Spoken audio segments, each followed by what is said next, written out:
বলো বলো, সরস্বতী মা কি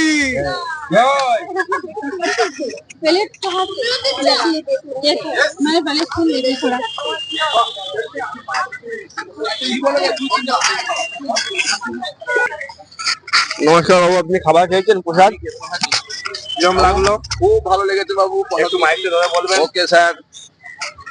সরস্বতী মাই কি জয়। কত বছর ধরে হচ্ছে? এই আমাদের পুজোটা কমসে কম 10 বছর ধরে হচ্ছে। আমরা খুব ভালোই হচ্ছে আমাদের মার্কেটে। আমরা সবাই মিলে করি, খুব আনন্দ সহকারে করি। আমাদের খুব ভান্ডারা দেওয়া হয়, ভোগ দেওয়া হয়, রাত্রেবেলায় আরতি হয়, সবকিছু হয়। মাঝে মাঝে আমরা অনুষ্ঠানও করি।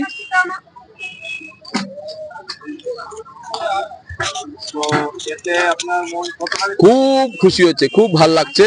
আমাদের মনে হচ্ছে আমরা গ্রামের বাচ্চানে যখন যতটা এনজয় করতাম, সেইখানে এসে সেই জিনিসটা আমরা ভাবছি পেয়ে যাচ্ছি। এখান থেকে মনে হয় আমরা আবার সেই বাচ্চানের জীবনে চলে আসছি। Thank you.